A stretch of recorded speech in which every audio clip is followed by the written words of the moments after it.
accompagner les enfants, c'est notre mission première. Et nous avons le support aussi du ministère des Affaires sociales, qui est notre ministère, qui au contraire maintenant travaille aussi à nous donner un centre de rééducation pour les enfants des rues. Et monsieur Sterling? Oui, ça va. Oui. Donc c'est pour ça que sa présence ici est importante. Nous avons quand même, vous savez, c'est un grand nombre d'enfants dans la rue, nous avons un grand nombre d'enfants en domesticité.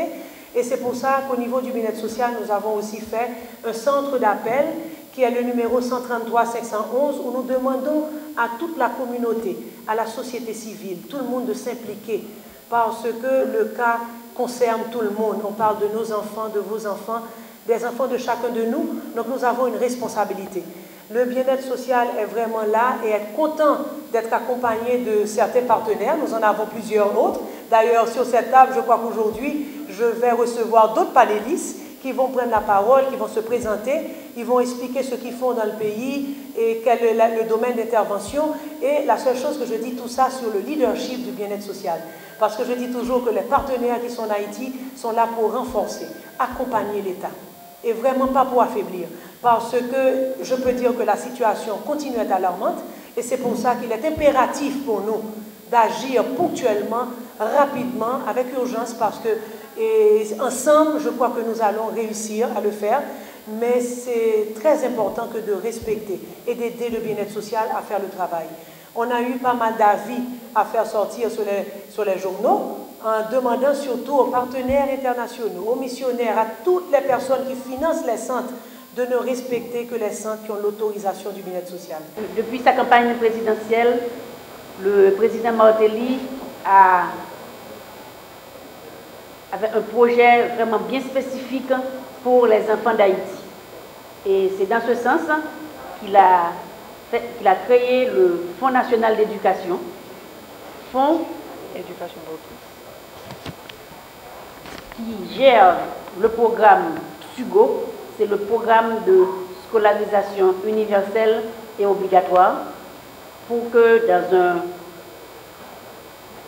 délai de 5 ans, 6, peut-être 10 ans, que tous les enfants d'Haïti soient scolarisés. Ce programme, c'est l'un des volets de ce projet direct, le projet PSUGO, c'est l'un des volets du programme global pour l'encadrement des enfants. Les autres volets portent sur l'assistance accordée aux mères à travers le programme Petit Maman Chérie, qui vise les mamans qui ont des enfants à l'école. Et pour s'assurer qu'au moins ces enfants aient un petit pain le matin avant d'aller à l'école. Nous travaillons également sur d'autres projets pour lever beaucoup plus de fonds pour consacrer à l'enfant, aux enfants, aux jeunes haïtiens.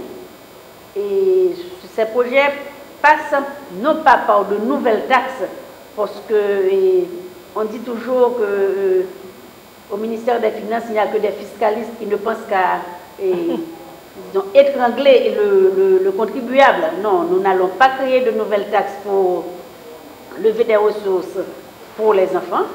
Et nous allons plutôt essayer d'avoir une meilleure collection de certaines taxes qui, jusqu'à présent, passent au travers des mailles et filets de nos organismes de perception. Et à cet effet, je veux parler plutôt des taxes qui sont liées aux jeux de hasard. Les taxes sur les casinos, les taxes sur les lotos qui se font soit par téléphone ou les taxes sur la borlette ne sont pas collectées comme elles devraient l'être. Donc le gouvernement a réactivé la loterie de l'État haïtien justement pour pouvoir mieux détecter les poches de taxation pour les jeux de hasard là où ces poches existent et affecter ces fonds uniquement aux enfants, scolarisation, santé et également à l'environnement pour que l'enfant haïtien puisse, comme moi, je l'ai vécu lorsque j'étais gamine, que l'enfant haïtien voit du vert, des arbres, que l'enfant haïtien ne voit pas uniquement de la boue, et des rivières qui déversent nos collines, la terre qui s'en va à la montagne, de la montagne vers la mer. On a eu une inondation au Cap-Haïtien. C'était navrant de voir qu'il n'y avait que des cadavres d'enfants dans les mares de boue. Donc, tout ça, l'effort du gouvernement pour donner un meilleur cadre de vie aux enfants passe par là également, la reconstruction de notre environnement physique. La Brigade de protection des mineurs est une unité spécialisée de la police nationale d'Haïti qui est placée sous le contrôle de la direction centrale de la police judiciaire qui a 3 casquettes. Une casquette de prévention, une casquette de protection et une casquette de répression. Donc sa mission consiste donc à prévenir et réprimer toutes les infractions dont les enfants pourraient être à la fois victimes et auteurs. Donc en ce sens, la Brigade de protection des mineurs fait le référencement à l'Institut du bien-être social et de recherche qui est son bras social. Donc il en est le bras armé de l'Institut du bien-être social et de recherche, comme Mme Buldoin vient de le souligner, et on a l'Institut du bien-être social et de recherche qui est notre bras social. Donc quand il y a un dossier dans lequel un mineur est impliqué ou un mineur est victime, donc si le dossier nécessite une prise en charge psychologique et sociale, donc on achemine le dossier à l'Institut du bien-être social et de recherche qui est notre bras social. Quand le dossier nécessite un suivi judiciaire, donc on achemine le dossier au parquet du tribunal de première instance de la juridiction concernée.